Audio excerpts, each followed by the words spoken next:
I'm going to show you in a very beginner-friendly manner how to play Restoration Shaman in patch 11.0.5. If you're new here, my name is Javier. I do every single spec in the game, and I make it very beginner-friendly. So, let's start off with single, sorry, not single target, I'm thinking as a DPS. Let's start with raiding. Definitely not healing just single targets there.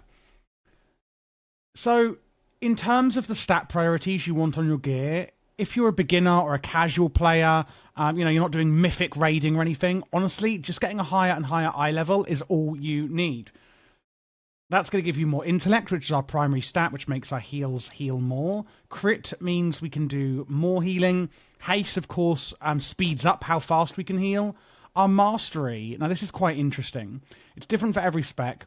For our Restoration Shaman, we have it called Deep Healing. Increases the healing from your spells by up to X amount, based on the current health of your target, meaning that lower health targets are healed for more, which means that Restoration Shamans are really good for beginners, because if you get into a bit of a sticky situation where the ally's health is really low, you're actually going to do more healing for them to get them back up to a reasonable amount of health, which is really nice. What we've got here are two UI bars. So the top row here, this is, in fact, what am I in? Am I in a raid? Mythic Plus build. There we go.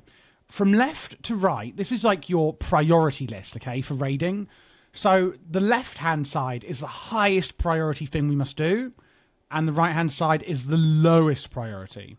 I'm going to go through the spells and the kind of priority, and then we're going to look at the talents and how it works together, and then move on to Mythic Plus and Dungeons.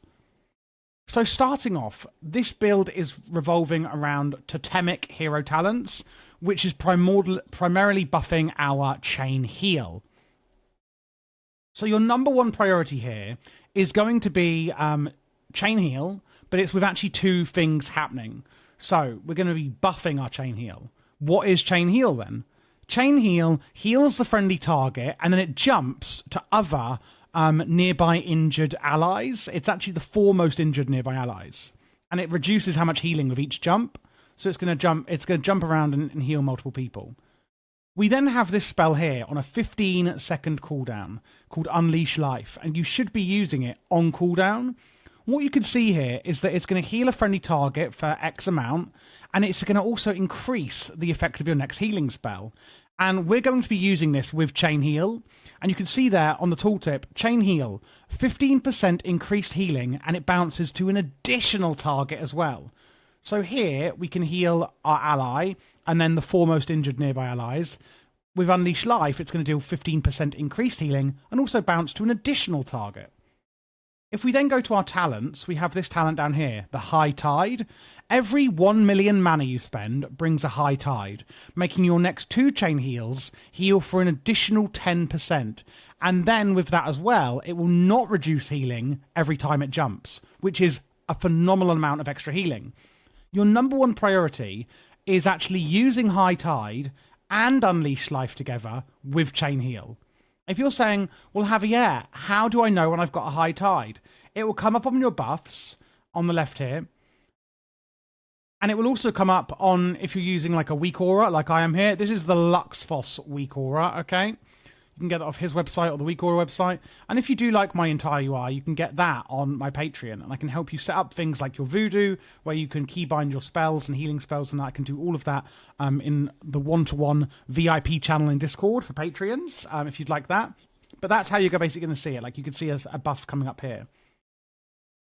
So number one priority, use Chain Heal when it's buffed with Unleash Life and also High Tide. If, however, Unleash Life or High Tide is not active, then we're just going to go to this one, which is Chain Heal with the other one. So if you haven't got a High Tide, just use Unleash Life with Chain Heal. If you haven't got Unleash Life, but you have got High Tide, then still use your Chain Heal. Hopefully that makes sense. The next spell we have is Wellspring. This creates a surge of water that flows forward, healing friendly targets in a wide arc in front of you, and it's on a 20-second cooldown. You can basically just do this to heal AoE damage and heal multiple people in that wide arc in front of you. Very easy to do. And then we have Surging Totem. Now, if you already know Restoration Shaman, you may be used to something called Healing Rain, and you'll see on the tooltip for Healing Rain here, it's replaced by Surging Totem. Surging Totem is from your hero talents here. Summons a totem at the target location that maintains Healing Rain with increased effectiveness. So basically, it's had a name change because of the hero talents, and it now does more healing. What you want to do is use it. You can place it wherever you want. As you can see here, here's the totem. And you want to really place this in a raid setting where most people are stacked up. So maybe that's in the melee, maybe it's in the ranged. Wherever people are stacked up the most, that's where you should put it.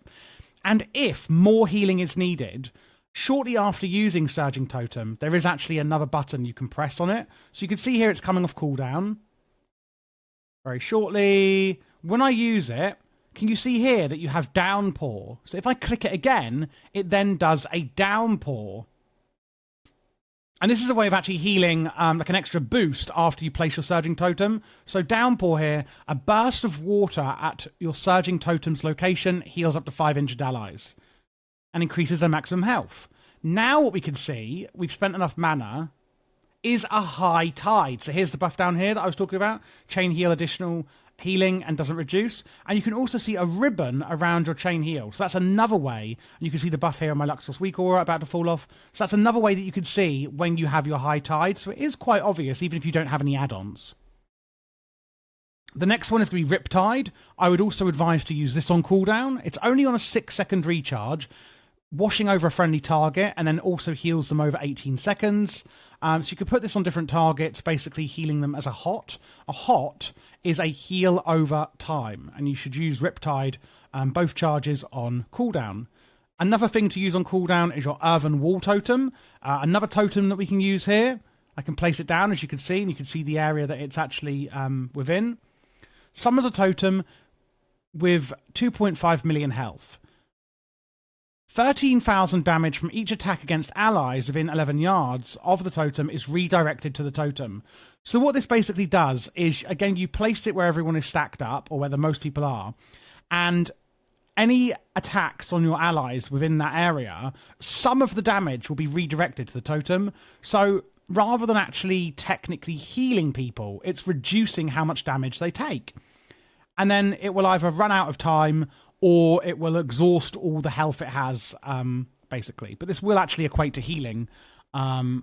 It's just sort of a different way of doing it. So keep that on cooldown too. As you can see, we're using a lot of totems as we are in the Totemic build. Then we have Healing Stream Totem. I would say to use this on cooldown as well, but really you've got 2 charges of it. And I would say just make sure you have at least 1 charge out. So don't cap out at 2 charges, because that would be a waste. Always have at least something coming off cooldown. But also don't be scared to use both charges if you would like to.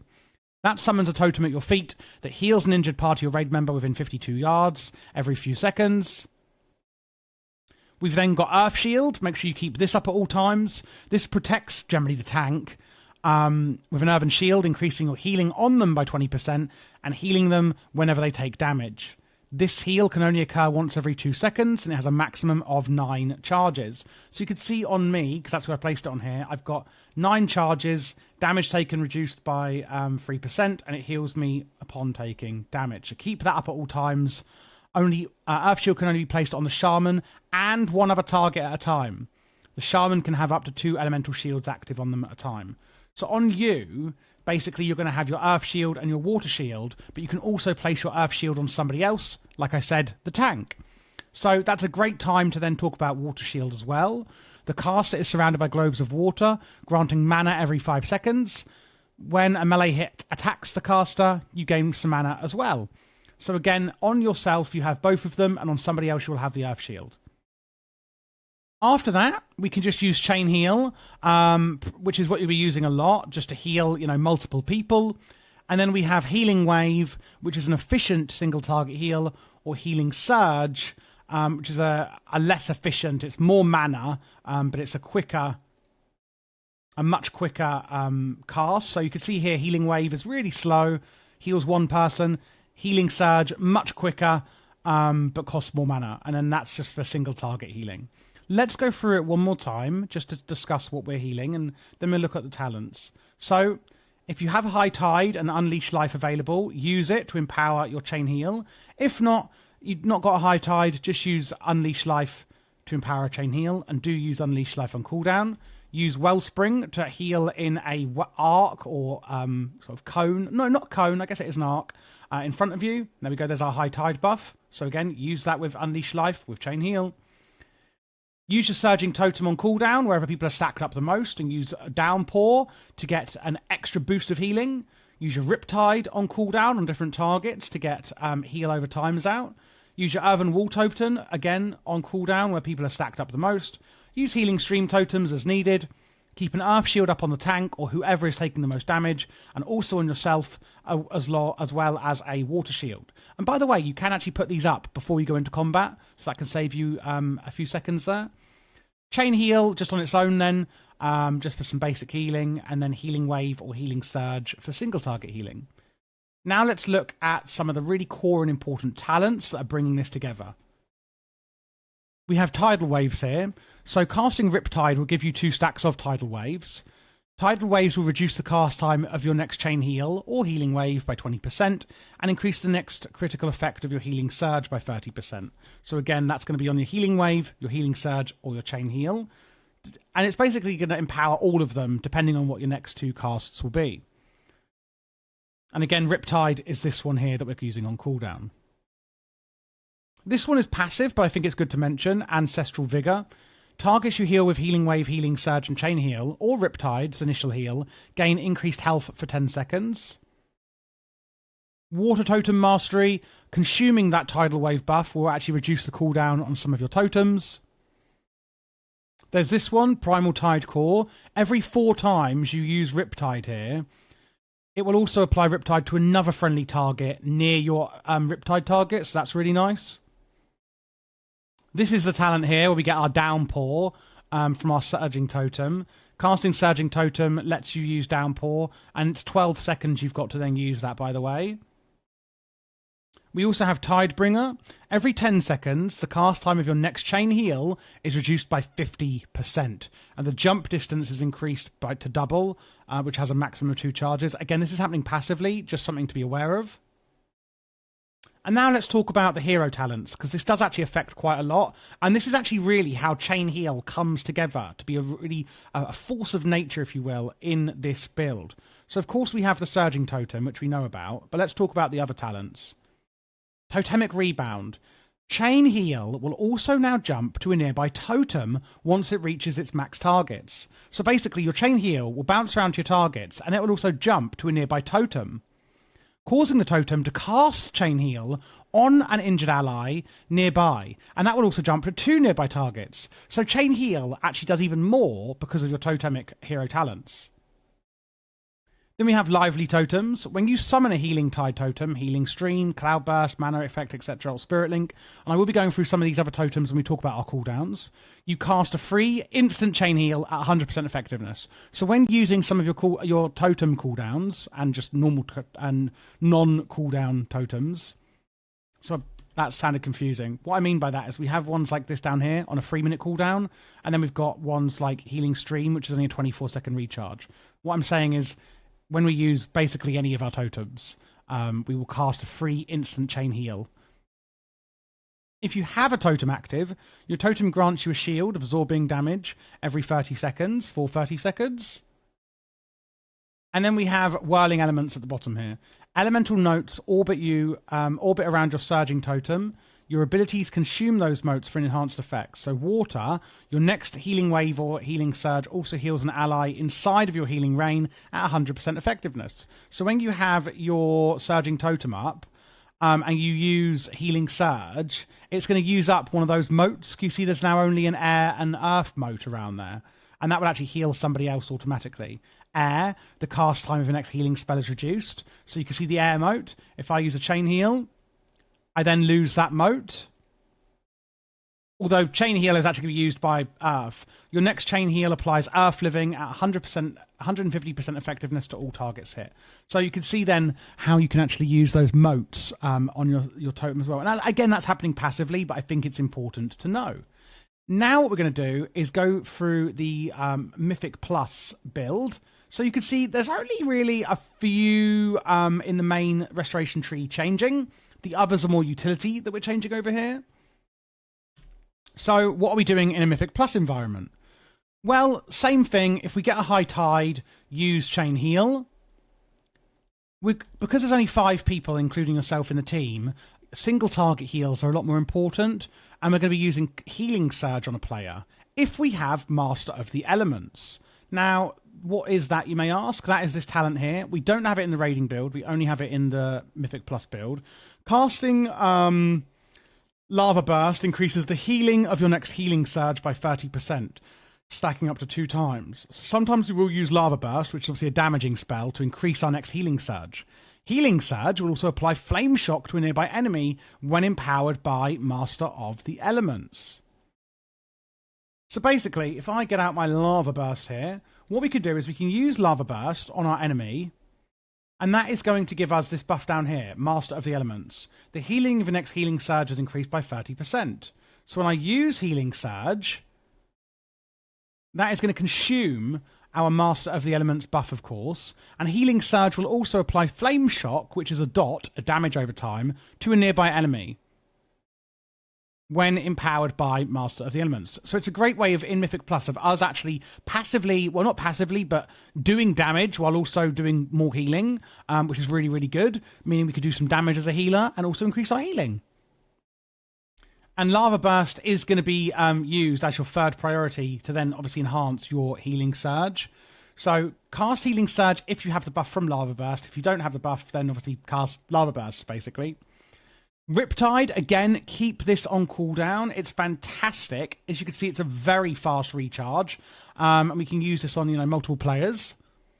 Again, with our Surging Totem and Downpour, do it wherever people are stacked up the most. Obviously not as easy to do in a Mythic Plus environment, but still useful.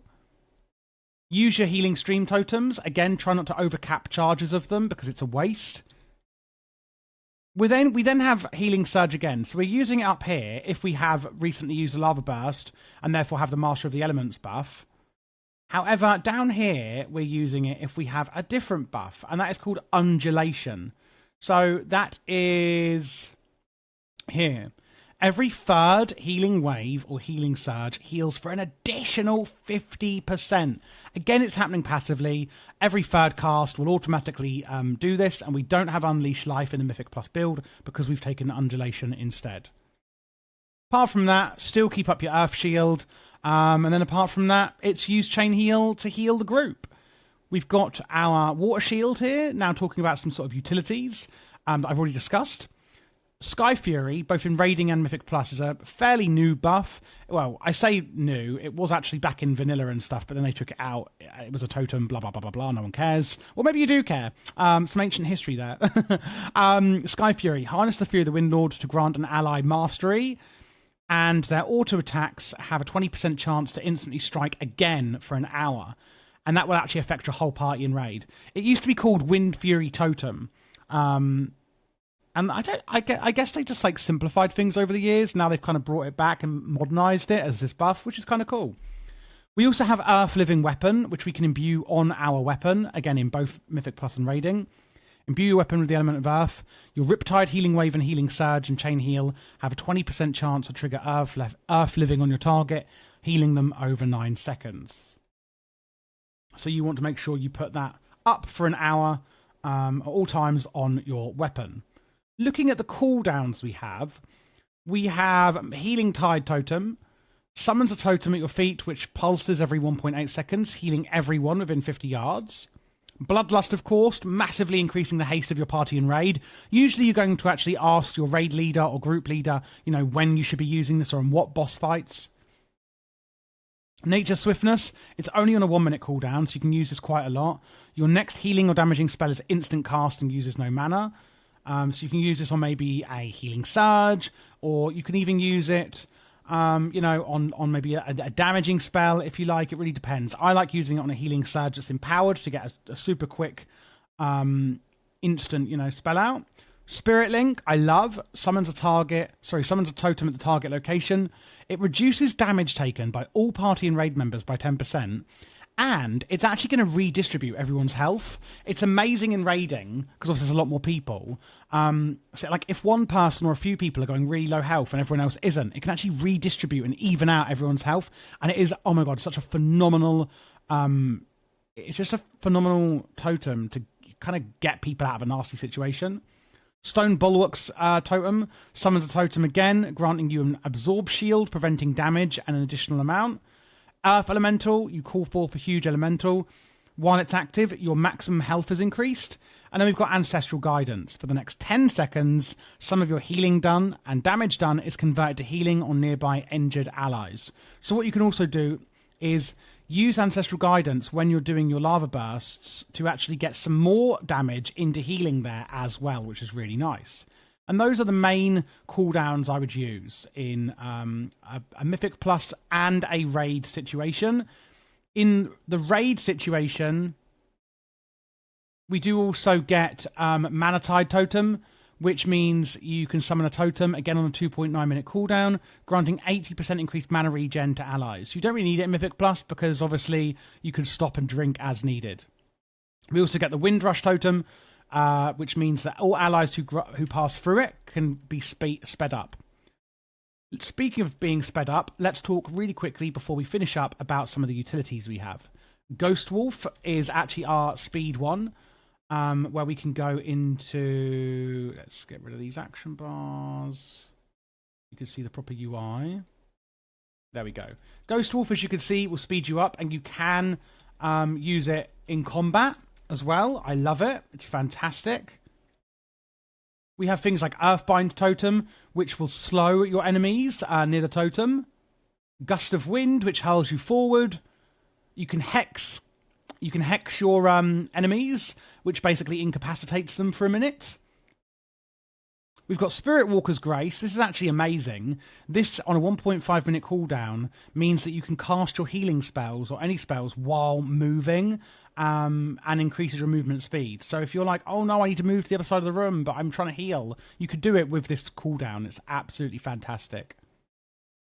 Totemic Projection, on a 10-second cooldown, relocates your active totems to the specified location, so you can use this to move totems around, which is really useful if your raid is moving a lot for things. And then we have Totemic Recall, which resets the cooldown of your most recently used totem with a base cooldown shorter than 3 minutes, which is amazing.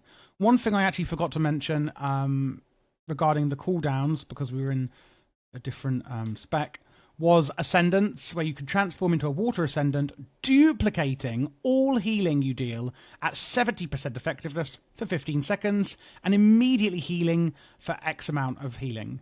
Ascendant healing is distributed evenly among allies, and that is a fantastic cooldown you can also use in raiding.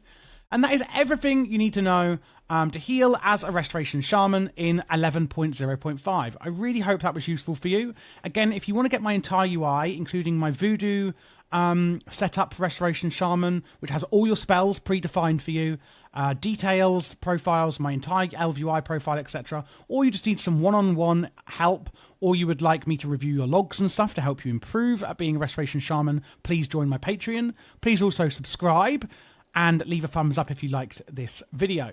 Check out the playlist you now see on screen, as I do every single spec in the game.